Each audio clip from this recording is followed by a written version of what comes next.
السلام عليكم ورحمة الله وبركاته. الحمد لله رب العالمين. الصلاة والسلام على رسوله الأمين وعلى آله وصحبه أجمعين.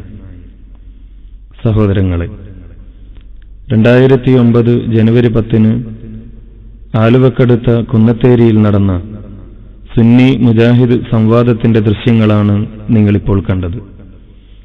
കൃത്യമായ വ്യവസ്ഥയുടെ അടിസ്ഥാനത്തിൽ 2 സെഷനുകളിലായി നടത്താൻ തീരുമാനിച്ച ഒരു സംവാദം ഒരു സെഷൻ നടന്നതിന് ശേഷം അവസാനിക്കുകയായിരുന്നു. മുജാഹിദുകൾ പ്രാർത്ഥനയ്ക്ക് പറഞ്ഞ നിർവചനം തെറ്റാണെന്നും അതിനാൽ തന്നെ മഹാന്മാരോട് ഇസ്തിഗാസ നടത്തുന്നതിൽ കുഴപ്പമില്ലെന്നും തെളിയിക്കാൻ പൗരോഹിത്യം ഉന്നയിച്ച തെളിവിന്റെ ദുർബലത സമൂഹത്തിന് ബോധ്യപ്പെടും എന്ന ഭയമാണ് സംവാദം കലക്കാൻ അവരെ പ്രേരിപ്പിച്ചത്. പാഠപുസ്തകത്തിൽ നിന്ന് അവർ വായിച്ച നിർവചനം ശ്രദ്ധിക്കുക. ഇങ്ങനെ മനുഷ്യകഴിവിനപ്പുറമുള്ള മാർഗങ്ങളിൽ കൂടി രക്ഷയും ശിക്ഷയും ഗുണവും ദോഷവും ചെയ്യാൻ കഴിയുമെന്ന വിശ്വാസത്തോടുകൂടിയുള്ള അപേക്ഷയ്ക്കാണ് പ്രാർത്ഥന എന്ന് പറയുന്നത്. 3ാം ക്ലാസ്സിലെ പുസ്തകത്തിൽ നിന്നും അവർ നിർവചനം വായിക്കുകയുണ്ടായി. മനുഷ്യരുടെ കഴിവിൽപ്പെടാത്ത കാര്യങ്ങൾ സഫലീകരിച്ചു തരാനായി മറ്റൊരു ശക്തിയോട് വിനയത്തോടും അതീവ താഴ്മയോടും കൂടി ചോദിക്കുന്നതിനാണ് പ്രാർത്ഥന എന്ന് പറയുന്നത്. ഇത് തെറ്റാണെന്ന് തെളിയിക്കാൻ രാവിലെ മുതൽ ഒരു ഹദീസിന്റെ വാൽകഷ്ണത്തിന്റെ അർത്ഥം പുരോഹിതന്മാർ പറയുന്നുണ്ടായിരുന്നു. അവരുടെ ചോദ്യവേളയിലാണ് ഹദീസിന്റെ അറബി വാക്യം താരീഖ് ഇബ്നു അസാക്കിറിൽ നിന്ന് അവർ വായിച്ചത്. എന്നാൽ ഇബ്നു അസാക്കിറിലെ പരമ്പര വായിക്കുവാനും ഹദീസിന്റെ ടെക്സ്റ്റ് മുഴുവനും വായിക്കുവാനുമുള്ള മുജാഹിദ് പക്ഷത്തിന്റെ ആവശ്യം അംഗീകരിക്കാൻ മുസ്ലിയാക്കൾ തയ്യാറായില്ല. അത് ഉച്ചയ്ക്ക് ശേഷം തങ്ങൾ വായിക്കുമെന്നും ഹദീസിന്റെ ന്യൂനതയെന്തെന്ന് വിശദീകരിക്കുമെന്നുമുള്ള മുജാഹിദികളുടെ പ്രഖ്യാപനം പുരോഹിതന്മാരെ അസ്വസ്ഥരാക്കി. കാരണം മുജാഹിദികളുടെ നിർവചനം തകർക്കാൻ വേണ്ടി തങ്ങളുടെ ഉസ്താദുമാർ വായിച്ച ഹദീസ് വിഷയവുമായി ഒരു ബന്ധവുമില്ലാത്തതാണെന്ന് ജനങ്ങൾ തിരിച്ചറിയുന്നതിന് അവർ ഭയപ്പെട്ടു. ഇബ്നു അസാക്കിറിലെ സനദ് വായിക്കുന്നതിനു പകരം പിന്നീട് മജ്മഉ സവാഇദിലേക്കും അവിടെ നിന്ന് മുസ്നദ് അബൂയഅലയിലേക്കും മുസ്ലിയാക്കൾ തെന്നിമാറി. അബൂയഅലയിൽ നിന്ന് അവർ വായിച്ച ഹദീസിന്റെ പൂർണ്ണരൂപം കാണുക.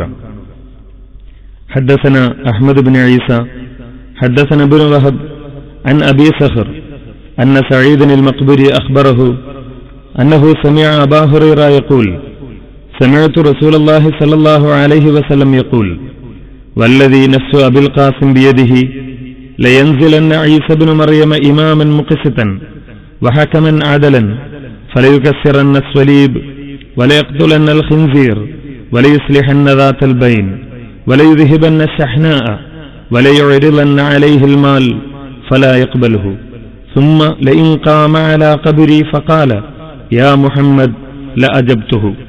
ഇതിലെ അവസാന വരിയായ لئن قام على قبري فقال يا محمد لأجبته എന്ന വരി മാത്രമാണ് പുരോഹിതന്മാർ വായിച്ചത്.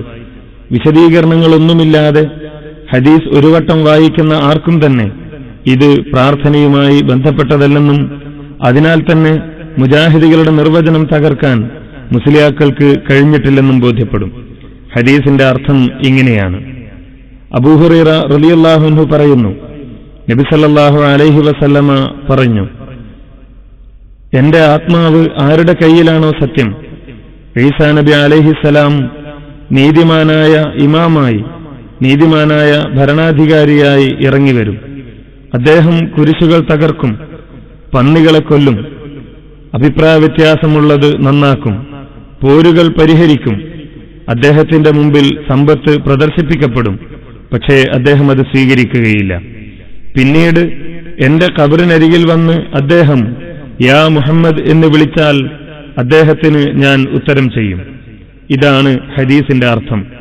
ഇതിൽ എവിടെയാണ് നിർവചനവുമായി ബന്ധപ്പെട്ട പ്രാർത്ഥനയുള്ളത്? ഇതിലെവിടെയാണ് ഈസാ നബി അലൈഹിസ്സലാം നബി സല്ലല്ലാഹു അലൈഹി വസല്ലമയിൽ നിന്ന് ഏതെങ്കിലും ഗുണം പ്രതീക്ഷിച്ച് നടത്തുന്ന സഹായം തേട്ടമുള്ളത്? ഇതിലെവിടെയാണ് നബി സല്ലല്ലാഹു അലൈഹി വസല്ലമയോട് ഏതെങ്കിലും ദോഷം തടയാൻ വേണ്ടിയുള്ള തേട്ടമുള്ളത്? പ്രഥമദൃഷ്ട്യാ തന്നെ ഈ ഹദീസ് വിഷയവുമായി ബന്ധപ്പെട്ടതല്ല എന്നെല്ലാവർക്കും ബോധ്യപ്പെടുന്നതാണ്. അതിനാലാണ് സംവാദത്തിലുടനീളം ഇത് ഇസ്തിഗാസക്ക് തെളിവാണ് എന്നതിന് നിങ്ങളുടെ വാദമല്ലാതെ മറ്റെന്ത് തെളിവാണ് ഉദ്ധരിക്കാനുള്ളത് എന്ന് മുജാഹിദ് പക്ഷം ചോദിച്ചത്. എന്നാൽ ഒരിക്കലെങ്കിലും ഇത് ഇസ്തിഗാസക്ക് തെളിവാണെന്ന് സമർത്ഥിക്കാൻ പുരോഹിതന്മാർക്ക് കഴിഞ്ഞില്ല എന്ന് സംവാദം ഒരു വട്ടം കൂടി കേൾക്കുന്ന ആർക്കും ബോധ്യപ്പെടുന്നതാണ്. മറ്റൊരു വിഷയം ഇതിന്റെ സ്വീകാര്യതയുമായി ബന്ധപ്പെട്ടതാണ്. ഇതിന്റെ പരമ്പരയിലുള്ള വ്യക്തികളെപ്പറ്റി പണ്ഡിതന്മാർ എന്തു പറയുന്നു എന്ന് നമുക്ക് പരിശോധിക്കാം. ഒന്നാമതായി ഇതിന്റെ പരമ്പരയിലുള്ളത് അഹ്മദ് ബിൻ ഈസ എന്ന് പറയുന്ന വ്യക്തിയാണ്. ഈ അഹ്മദ് ബിൻ ഈസയെപ്പറ്റി ഹിജറ 654 ജനിക്കുകയും 742 മരണപ്പെടുകയും ചെയ്ത ഇമാം യൂസുഫുൽ മിസ്സി തന്റെ തഹ്ദീബുൽ കമാലിൽ രേഖപ്പെടുത്തുന്നത് കാണുക.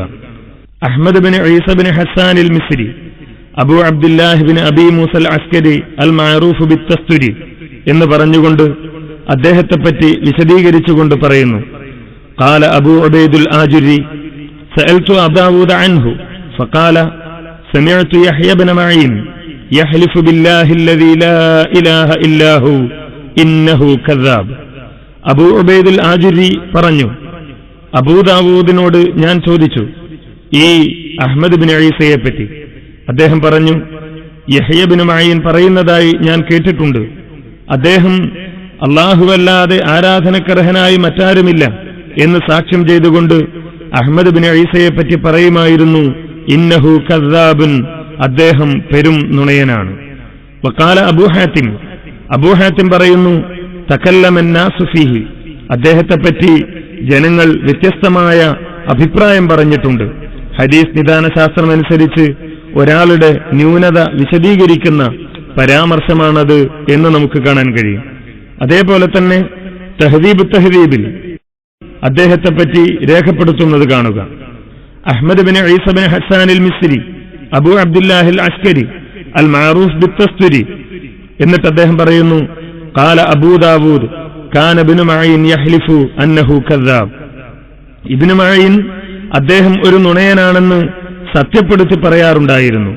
വഖാല അബൂ ഹാത്തിം തകല്ലമൻ നാസു ഫീഹി, ജനങ്ങൾ അദ്ദേഹത്തെപ്പറ്റി വ്യത്യസ്തമായ അഭിപ്രായം പറയുന്നയാളാണ് എന്ന് അബൂ ഹാത്തിം രേഖപ്പെടുത്തിയിട്ടുണ്ട്.